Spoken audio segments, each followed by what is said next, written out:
Hello, and welcome back to another episode of the 10 Dimensions of Wellness, where we explore what it truly means to live a whole, well, and grounded life on our own terms. So today's conversation is for every high achieving woman who's ever looked successful on the outside, but felt like she was barely holding it together on the inside. If you've ever wondered, is this the only way to succeed? This episode is going to speak directly to you. I'm joined today by Danelle Brister, a leadership and wellness strategist and the founder of Revolutionary Impact. Danelle built a thriving 15-year tech career, but becoming a mother forced her to confront a hard truth. She couldn't keep sacrificing herself for success.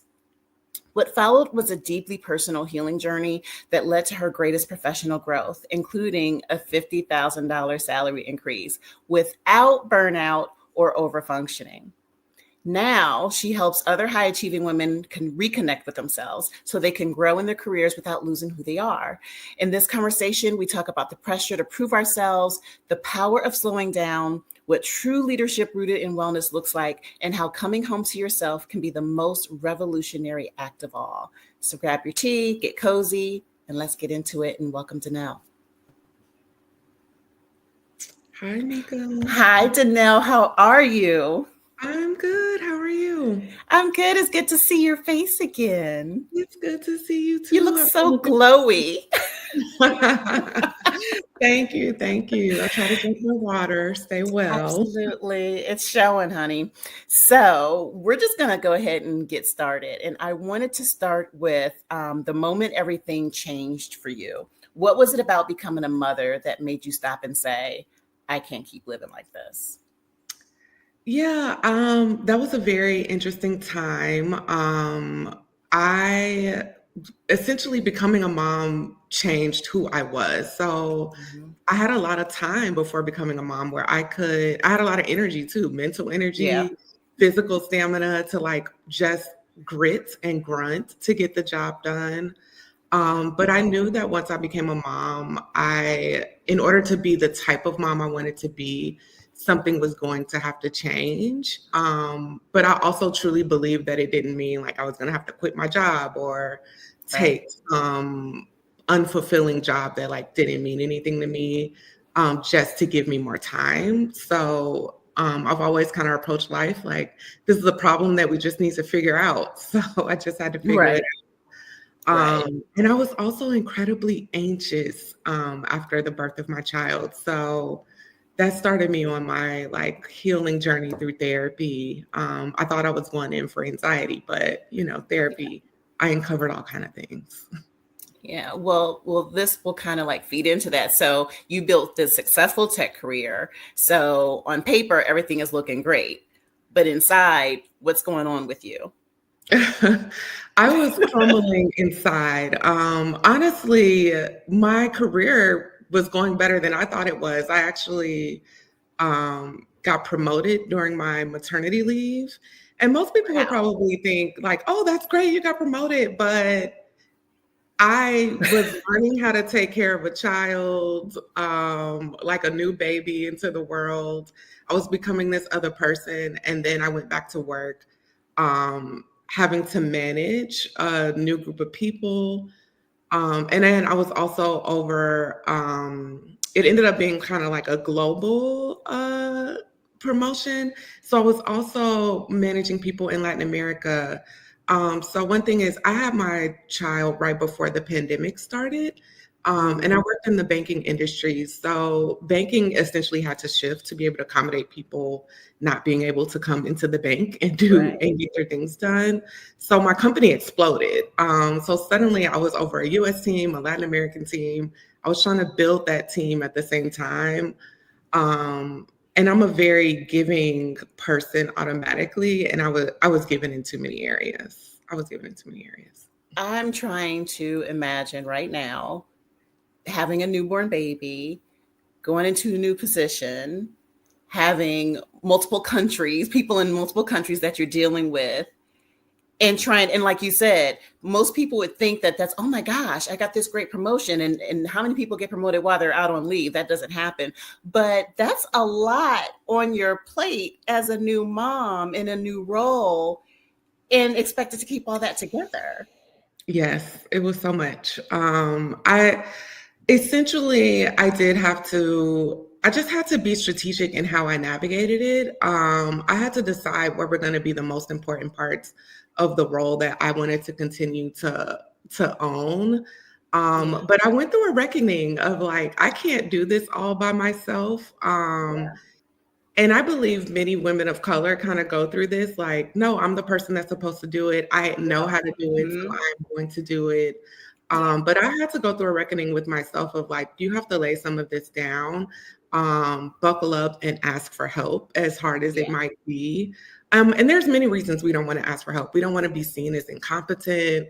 Right. Um, we want to appear like we have it all together because those things are really important. I work in tech, so that field is not as diverse. There's not as many women, and there's Right. not as many, definitely not as many Black women that hold leadership roles. So in the back of my mind, I was always trying to make it seem like I got it, I can handle it.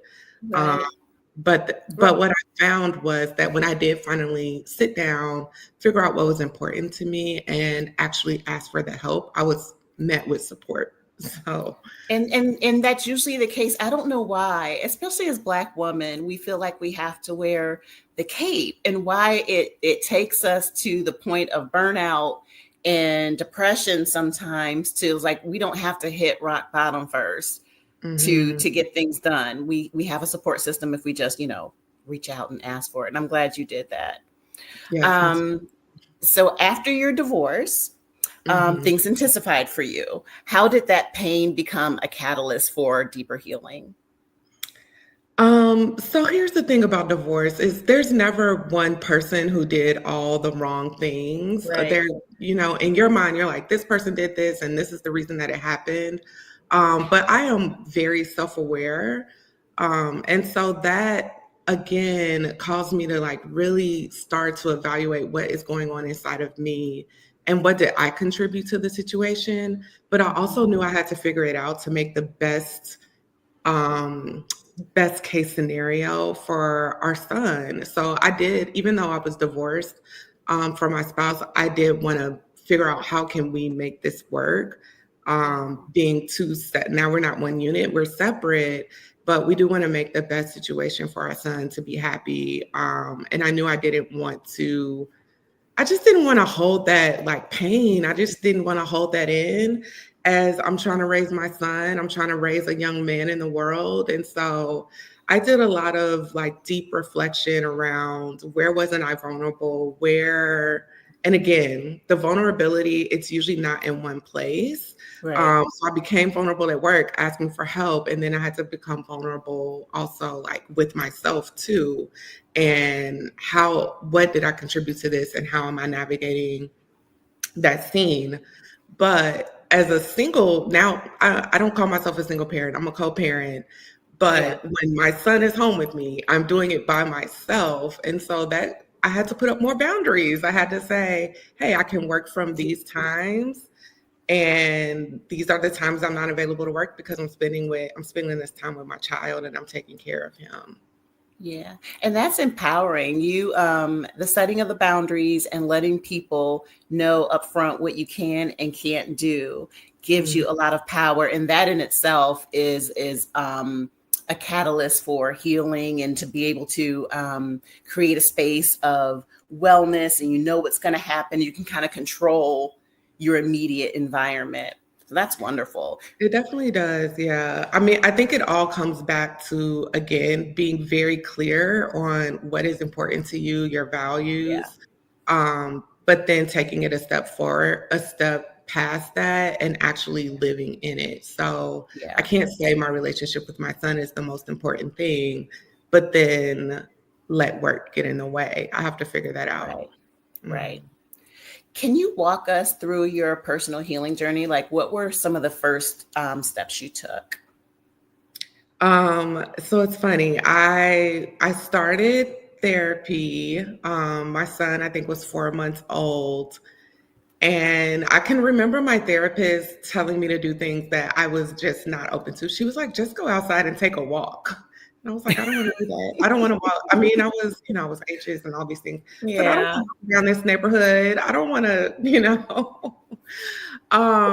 But that actually ended up being my first step. She said, just start walking. And I Yeah. started with 5 minutes. I said, I can get out here and I can walk up and down this hill for just 5 minutes. Yeah. And then I built on that. She introduced me to a book where I cannot remember the name of the book, but this woman goes through a healing journey through yoga. And so I started doing yoga with Adrienne at the beginning of every year. She does a 30-day challenge. And that allowed me to start being uncomfortable with myself, Wow. sitting in the discomfort Yeah. and slowly learning it's okay to be uncomfortable. Like everything's not going to unravel. You're not going to shrivel up. You can get through this. And then I started to see it show up in other places of my life where it was where I was uncomfortable, but Yeah. also okay at the same time. Yeah. That's beautiful. I've never heard anyone describe practicing yoga that way, but there is a discomfort, and both physically because you're trying new things with your body, and then mentally because there's the stillness that you have to be in order to really get what you need out of yoga. That's beautiful. That's beautiful. Thank you. Thank you. You're welcome. You said that the key to your success wasn't working harder, it was connecting back to yourself. What does that connection look and feel like for you? Oh, so I actually journal something every single day. That was probably the next step in my healing journey. And sometimes I have prompts, but sometimes I literally just do a stream of consciousness and I just pay attention to what's coming up. Where is there tension in my life? Where are things not really showing up in alignment? And I just noticed that sometimes I might be complaining about work, but work is not even the problem. It's Yeah. something else somewhere else in my life. But being able to really get clear on everything that's happening in my life and then being able I wouldn't even say fix it, just having awareness around Yeah. all the things that are going on really allowed me to kind of clear out the fog, right? Right. So there could be something going on at home and I am trying to avoid whatever's happening at home, but I'm taking that into work. But because if I'm not slowing down and realize the issue is at home and it's not at Right. work, I am Right. now letting that impact my job and I'm letting that take up energy that's slowly burning me out. Not to mention, like, how am I taking it out on my coworkers on my team? Right. Because I've poured everything out over here and haven't even left enough for work. So I do want to be clear. It has to be a balance. It's not just self-care at home or pour everything out Right. at home and forget about work. There needs to be a balance there where you have to figure out like how much am I giving to work and how much do I have for home. Absolutely. So being able to Absolutely. connect to myself, it allowed me to pour into myself, figure out what I needed and where I needed it. Is it a getaway? Is it time? Is it solitude? Sometimes it's just eating breakfast. It Yeah. could be very The simple simple. things in life, right? Yeah. Well, where am I Yeah. needing nourishment so that I can take that into my other roles in my life? Yeah. I found to relish in the small things, the little things that bring you joy. You mentioned breakfast. For me, sometimes it's laying out in the yard and just being in the sun and hearing the birds, and it just changes your perspective. It allows you to kind of like drop in, and Mhm. everything else kind of gets figured out because you took care of that one little thing for yourself. You poured into yourself. Because you poured into yourself, So yes. let's talk about revolutionary impact. Okay. Um, what does the name mean, and how does it reflect your mission? So the name, I have just always felt that I didn't always know what I was going to do, and it's always changing. But I did always feel like whatever it was just going to be a different way for us to think about things, a different approach. And so that's what kind of revolutionary means to me, is like, we don't have to live with the status quo. Right. We can figure out a different way to do it. And I just always felt like it was just going to have a large impact, even if it's just one person, that's going to create a ripple effect. Yeah. And so the way that I feel like that's carried out in my mission is like, people come to me typically where they're experiencing burnout at work, or maybe they're just feeling stuck at work, they want a promotion, they're feeling undervalued, whatever the reason is that they come to Yeah. me. It starts with work, but the ripple effect of it, it transcends beyond work. You start seeing your relationships be better. You start being able to take better care of yourself, Mhm. whether that's through nourishing yourself through food, the foods you eat, drinking enough water, start moving your body. You start being able to create the time to be able to do that. But then once you're able to do that, you now have space to start actually letting your imagination flow. Yeah. And that is at the point where I think specifically women can get to the point where they start to move towards their calling or their purpose, because now you're not in autopilot. Yeah. Um, Now you are really, really connected, and you start dreaming like, oh, these things can happen. These are the Yeah. things that I'm here to do. And that ends up being the revolution. That ends up being the impact. Is like, Yeah. imagine this, this group of people now all moving in alignment and now all moving towards their calling. Like, we're going to have a big impact in this world. So It's that's my mission. amazing what happens when you're out of fight or flight, right? When you're Yeah. yeah. Yeah. I'm sorry I cut you off. I got Oh, excited. I was just saying that's my mission, one person at a time, is Yeah. let's figure this out. You come to me for your work, and trust me, I've gotten people promotions. I have gotten them more visibility at work. But the transformation is when you can start thinking outside of that too. Yeah. I can be successful at work, but I can have some other things going on outside of work as well. Absolutely. We can do it all, but we can't do it all at once. There has to be, like you said, balance. Yeah. Absolutely. So, Mhm. speaking of that, so you work with a lot of high achieving women. What's the most common struggle they share with you? Over functioning. Mm-hmm. Over functioning. And I still catch myself doing it. I have a long history of over functioning at work, in my relationships. Mine personally shows up as like trying to figure out what other people are thinking, or trying to manage the Uh-huh. emotions of everybody in the room. I want to make sure everybody is happy. People Um, pleasing. Mm-hmm. A lot of people pleasing. And I find that over functioning is really, really common amongst the group of women that I tend to work with.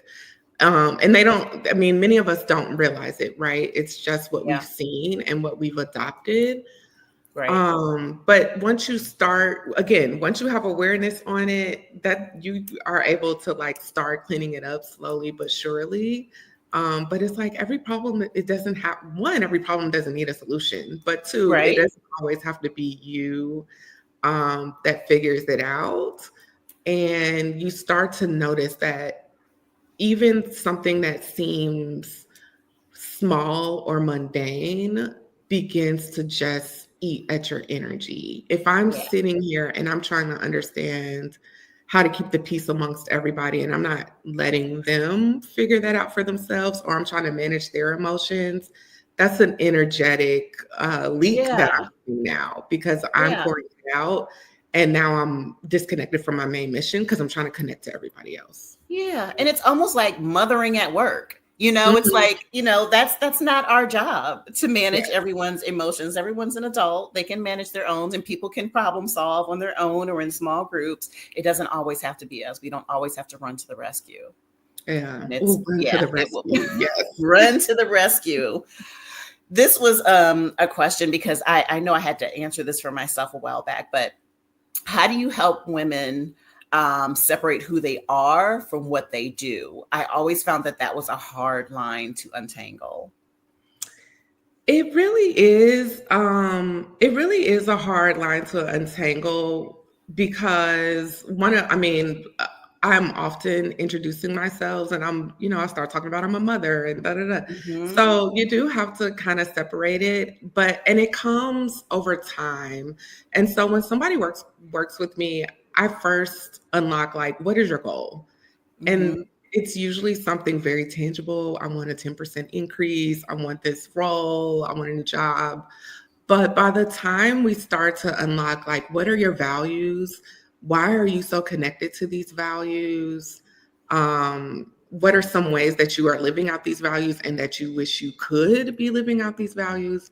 Then you start to see the essence of who you really are. Hmm. Um, yes, you might want the promotion and you might want more money, but then you find out, I really want more money so that I can have more time I can hire a housekeeper and have more time to spend with my kids, whatever the case may be. It could be for different reasons, but really starting to ask yourself, why do I want these things? Why is it so important to me? Really helps you get to know yourself better and disconnect from this, this, I guess, attachment to what you do, because Yeah. that could change. And it could Yeah. be for many different reasons, like that could change. And so you don't want to be anchored in like what you do or what you've achieved. You Yeah. want to be more anchored in your essence and your core. Yeah. I know when I was first starting out my career years ago, the first time I ever got laid off is when I realized that I was so attached to my role and my title and what I did. And I just felt so lost when I Mhm. didn't have that to go to. And that real, in sitting down and looking back, it was a really good thing that it happened, not then because it was a struggle, but to be caught up in titles and what you do instead of focusing on who you are and what makes you tick and what makes you happy. My wish is that a lot of women, that most women, that women in general find that out earlier rather than later. It's hard to go through life and have something traumatic like that hit you. You lose your job and then you're like, who am I? And you're Yeah. like 35, 40 years old and you haven't figured that out yet. So yeah, I think that's something. And we need to teach our children that, our girls, Yes. that they're Yes. not what they do, they're not what they how they perform, you know? Yes, it's Yeah. not, yeah. And Yeah. and I think like we all have this path, right? You chose your career for a reason. Yeah. You were connected to it for some reason. So mine is, I'm an engineer. I have a very analytical mind. But at the core, I solve problems. I'm a Yeah. problem solver. And they don't always have to be technical. They don't always have to be for a company, but those are the things like you start discovering about yourself, Hmm. um, as you start to go through some of these like more difficult times, like being laid off. And it's like, oh, I can look back and say, oh, I really figured that out. I figured out how I Yeah. was going to, get another job, pay my bills, and navigate that.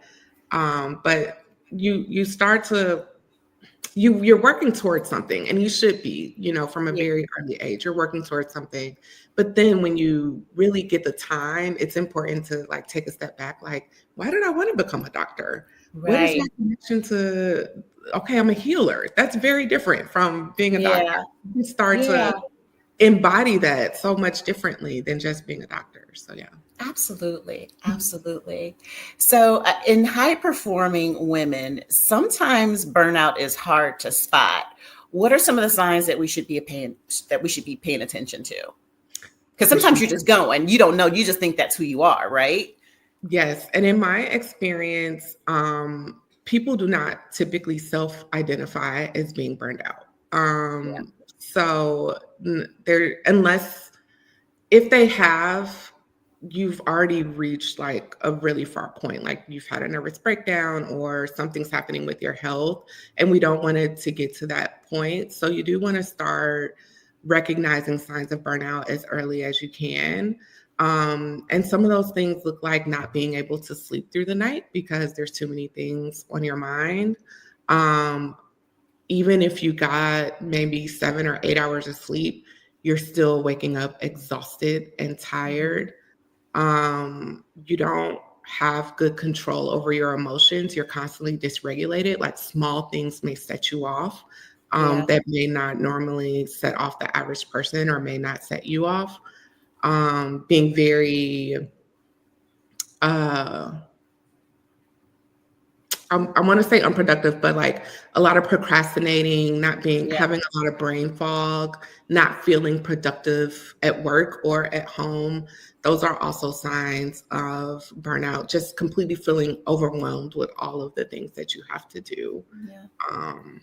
So they seem normal, right? You're like, oh, I just was I'm just tired, or I'm just a procrastinator. But when they're all linked together like that, you're actually describing me last year. Well, actually 2 years ago, because I dealt with it for a year or two before I realized what it actually was. I thought it was like maybe menopause or I'm just tired, but it was burnout and I didn't recognize it in myself for 2 years, Danelle. Yeah. It's amazing that we can go so long, without being able to say something here is wrong. But again, I think this is probably across the board, but I noticed it specifically with women of color is that we have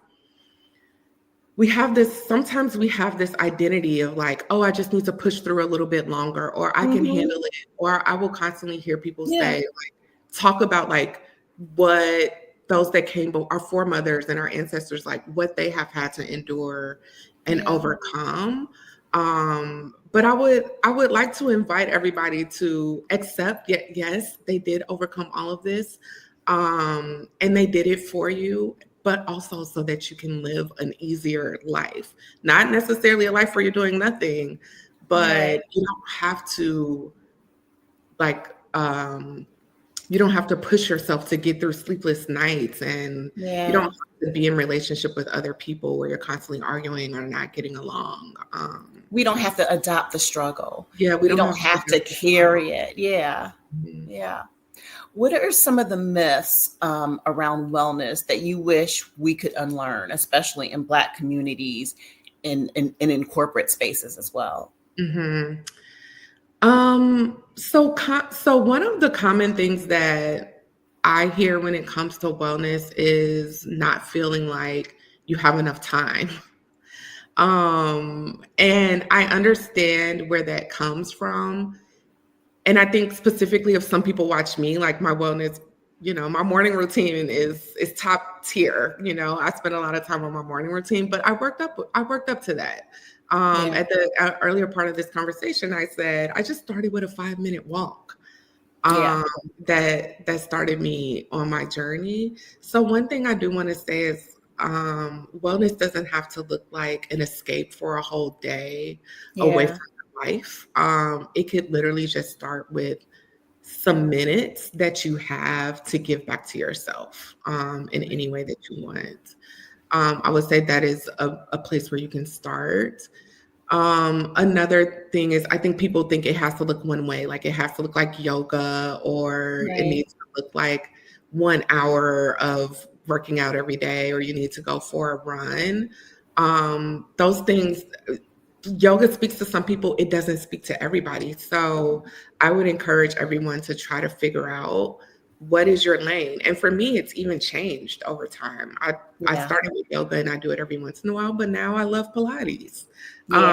So that can look different for everybody as well. It doesn't have to look like this hardcore exercise routine. And one point of caution I would like to give people, if you are already in a stressed out state, a high stress workout routine actually can increase the stress and cortisol going through your body. So sometimes it requires slowing down. And I think it can be stressful even trying to find what your routine is and people, because if you're already high functioning, over You here want in to your do the work life. most. So now you're trying to overfunction in your wellness practice. It's like, girl, relax, slow You're down. gonna do the most. I mean, find a book and read some pages in your book at night before you go to bed, or Yeah.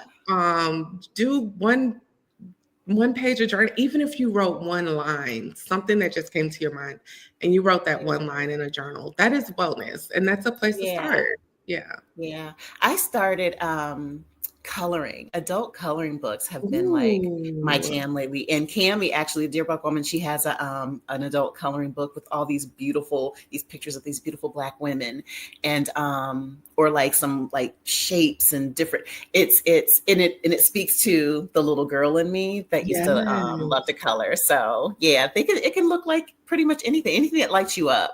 It's like what lights Anything you that up. lights you up. Yes, that's a good point. Yeah. Anything that lights you up. Yeah. Bubbles. I like Yep, doing bubbles. puzzles. Yep, same Yeah. here. Mm-hmm. So you created the ritual room. Did. Can you tell us what happens in that space and why ritual is so powerful for women? Yes, so the ritual room is one, it's just a space to come and be. It can look different. My most recent one involved yoga, tea workshop, a visualization and meditation exercise, and then a sound bath led by Mika. And it was a deeply healing space. I was actually, it was a smaller group, my most recent one, but it was just a space to disconnect from everything that may have been going on outside of that space. But also, the ladies that joined were led through kind of a journey. Like, it started with just moving your body and getting the energy moving through your body, Yeah. and then coming back to figure out like what do I need to nourish myself. So really taking time to understand like where am I feeling an ache or a need Yeah. or just some attention. Like, what am I going to bring my attention to? Um, and then my favorite part is the dreaming, like allowing yourself to imagine what could life look like if I allowed myself to just dream in that space, and then integrating it. So I really love the ritual room specifically for exposing people to modalities that they may not have been exposed to before, or maybe they knew about it and always wanted to try it. It's a moment to pause and just be in the space and experience it, not feel like you have to perform wellness or Right. say the right thing or be the right thing or do the right thing. That's probably my favorite part of the ritual room, but you will find a little bit of healing in just a short amount of time. You'll find a Yeah. space of healing. Yeah. I found for me, once I let go of perfectionism or needing to have everything all figured out, is when I really started to blossom. Mhm. Um, I used to call myself a late bloomer, but I'm like, I don't think there's late bloomer. You bloom when you're supposed to bloom, just like the flowers do, just like everything else does. So I'm trying to get out of that, the timing thing. So yeah, you bloom when you're supposed to bloom. You do. It all Yeah. builds. It all Yeah. builds. And one of Yeah. the things I have found most interesting about the ritual room that surprised me is there have been corporate spaces that have been interested in it. I did not That's expect that amazing. personally. Yeah. Yeah, I mean, so I am definitely looking forward to changing workplace culture in that way that there is space to bring wellness to employees, and ultimately help your employees and your leaders be able to perform better at work. I think what you're doing is so important, especially in the corporate space.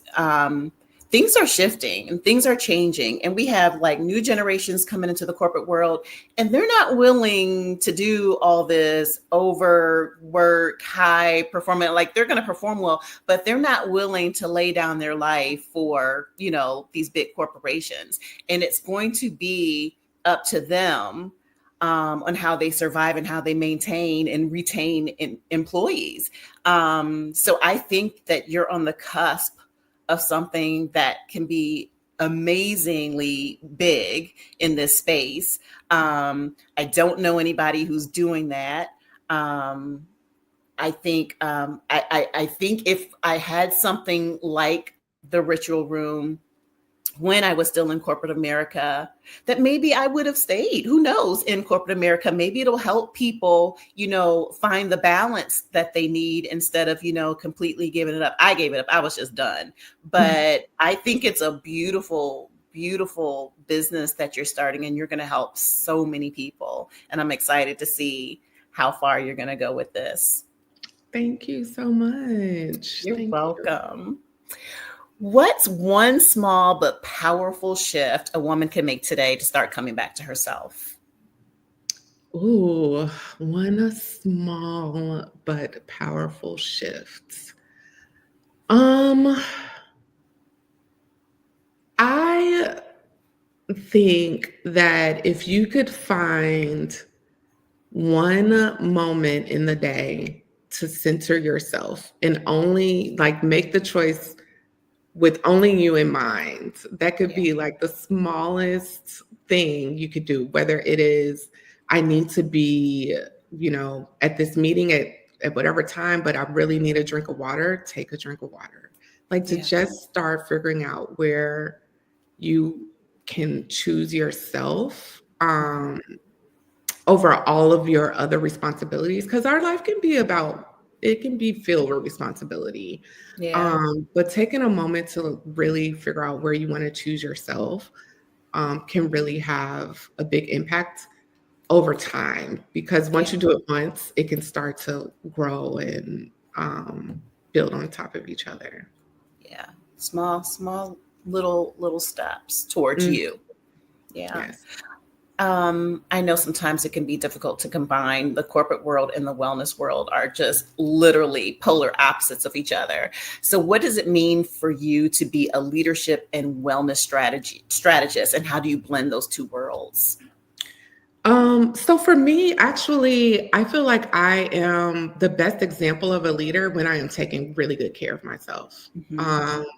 That means I am able to show up. I am able to hear everyone around me, but I'm also grounded in the decisions that I have to make. They're not coming from fear. They're not out of, what's the word? It's not coming from fear, but it's not like this super like urgent thing. I am very grounded and I understand like where my decisions have come from, but then I also have something to pour into the people that I am leading. I'm currently not in a management position, but I'm a product manager. So I'm leading the vision of products that are being built. And I'm leading a team in order to be able to build that thing. So for me, the two go hand in hand. If you are taking good care of yourself, it gives you the space to now show up as the best leader that you can in different arenas, whether that is at work, whether that is at home. I consider caretakers leaders, whether you are caretaking for a little one or you are caretaking for another adult that may be in your life, a partner or a parent or someone else that's in your life. Like, it's important to be able to show up as your best self. And that starts with taking care of yourself first. Yeah. And you mentioned something beautiful. You said we deserve to be well, not just functioning. Imagine what would the world look like if leaders embrace that truth? It would be a whole different world. Listen. I can imagine it. Will it happen? Well, you're on the track to allowing that to be a reality with the Ritual Room. One corporate headquarters at a time. One corporate headquarters at a time. So with you being an engineer, it's a male-dominated field. What advice do you have for women leading in those male-dominated spaces without losing themselves in the performance trap? Oh, that is a really good question. So for me, I really had to, and I still work at this every single day. But one of the ways that I discovered that I was not taking care of myself well was really trying to show up perfectly every day. Like, I did not want to be wrong. I wanted to like have it together. I did not want to give anybody a reason to like say that I didn't do it right or to say I wasn't doing my job. And my advice would really to be like, don't get stuck in the perfectionism or get Yeah. stuck in the appearance of what it looks like, because often we have an opportunity to learn through our mistakes, and to like, if we put something out into the world and get that feedback, that is where our growth comes. That is where our learning comes. And if you don't feel safe enough, if the environment truly is not safe enough for you to be able to grow in that way, you're actually stunting yourself a little bit, if that makes sense. If you really want to like thrive and you really want to like shoot up, really find an environment that's going to allow you to ask all the questions you need to ask, but also not get it right every single time and be safe in that. Yeah, that's important. It's important. And that's an area, every aspect. It starts at home too, with creating an environment for your children that it's okay to make mistakes and learn from them, that it's okay to ask questions and people don't make you feel that you're not as smart as you need to be by asking those questions. And then in turn, finding those spaces, those companies that have those values as well. There's nothing like having a leader, a supervisor, a boss that you feel like you can't make one. And I've lived that. You're rereading every email. You're going over everything 50 million times because, if she says something, it's like, and they find every little, and they think they're perfect. So everybody else should be perfect. So that's, girl, the stress of that alone. Yes. Now thinking back, that was probably the catalyst to my burnout. Trying to follow behind a boss that thought she was like perfect. Yeah, and and when you start to live with that over time, you kind of prevent yourself from being able to do something about it, because now you're burnt out and now you can't think clearly and you're like, I just got to get out of here. But if you start noticing those little things that just like, and that's the importance of slowing down, those little things that are like, this doesn't feel right. This person didn't let me speak up, or they're nitpicking every little thing that I do. You get to address it, figure out if there's a solution to the problem. But if not, you get to move to a different space. Don't feel, I think there's also like, we get into these jobs and we feel like it doesn't get better than this. But it can, and it does. Like, there are so many companies you can work for. There are so many types of teams being built, and there are companies that will align with your values. But you first have to get clear on what your values are. And what your values are. Exactly. You mentioned Queen, and I want to make sure I'm saying it right, Afua. Queen Afua's quote about women being the healers of the home. How do you see that truth showing up in your work? I kind of alluded to this earlier, but being able to come back to yourself and being able to like leave work and come home and have something left for the people you have at home, it just allows you to just kind of show up differently. So if I am in a space where I'm taking care of myself, I'm putting myself first, I now get to set a good example for my child.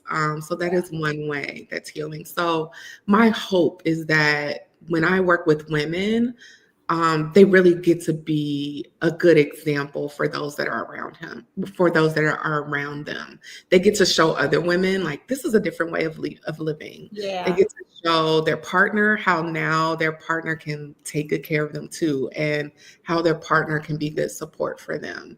They get to show their child what it looks like for a mom to not be stressed out and to live a full life. So that is really, I think it's, again, you got to start with yourself, but I think the ripple effect tends to be like, I can now be an inspiration. I can show other people there's a different way to do it. And I have something left for the people that are most important to me. Yeah. And you literally answered my next question, because I was going to say, what's the ripple effect do you hope this conversation creates for the women listening? Yeah. I too. I hope that they Mhm. can come away from this conversation and just really just choose one area of their life that they want to put themselves first in, whether it is starting a journaling practice, a meditation practice, maybe it is to get a new job. Yeah. Whatever that is, just rooted in something that you have a clear desire for, Yeah. and then go out and implement on it. Implement is the key. You can dream all day, you can think about it all day, but you have to take the steps. You have to take the You have to take necessary a step. steps and put action Mhm. behind it. And get support in that. It can be Yeah. hard to make these big changes. So ask for support. Hire somebody if you need a coach. Yep. Um, Talk to your partner, talk to your family about where you might need support during this time, or talk to your therapist. Wherever you need support, I encourage women everywhere to like ask for the help. Ask for the help. Yeah. So to wrap up, if you could leave every listener with just one truth to carry, what would it be? Oh, you already have the answers. You You already have already have the the answers. answers. You just have to slow down so you can hear it. That's beautiful. I'm so proud of you. And I know we only met, a couple months ago. And like we said, I came to the ritual room and facilitated the sound bath. And we've had conversations since then. But I love what you're doing. I love what you stand for. I love that you did the work and want to share it with other women. I think that you're going to make a revolutionary impact Thank in the you. corporate world. So before we go, let's tell the listeners how to find you, your website, your socials, all that good stuff. Amazing. First of all, thank you so much, Mika, for that. So you can find me at LinkedIn. That's where I like to play. My name is Danelle Brister on LinkedIn. You can also find me on Instagram, which is Danelle.live, DANELLE.LIVE. And my website is revolutionaryimpact.llc. Wonderful. Thank you so much, Danelle. I enjoyed this conversation Me with too. you. And I'm sure we'll have many more. We're going to connect and get together soon. And I wish I had the ritual room when I was still in corporate. I do. But we have it now. So we'll see how it can benefit me in the future. We have it now. Thank you for pouring into me during this conversation, and thank you for like uplifting the ritual room. I mean, sometimes I get a little discouraged, but now I feel like I'm gonna keep it going. I'm gonna keep pushing. Absolutely. You better keep that going. Absolutely. For sure. Thank you so much. And I hope you have a beautiful rest of the day and we'll speak soon. Thank you. You have a great day too. All right. Thanks, Danelle. Bye bye. I love that conversation with Danelle, and I absolutely love what she is doing in the wellness space within the corporate environment. It is so needed. Danelle reminded us that we don't have to choose between ambition and alignment, between success and self. We can have both, but it requires us to slow down, to turn inward, and redefine what success looks like from the inside out. If anything Danelle shared resonated with you, I encourage you to pause and check in with yourself. Where am I overfunctioning? Where am I performing instead of being? And most importantly, what would it look like to come home to myself? So again, you can learn more about Danelle's work at revolutionaryimpact.co or connect with her on Instagram at Danelle Brister or find her at LinkedIn, Danelle Brister. And as always, thank you so much for being here. If this episode gave you something to think about or breathe through, share it with a friend, drop us a comment, tell us about it. Until next time, take care of yourself, your whole self. You deserve to be well, not just functioning. Thanks.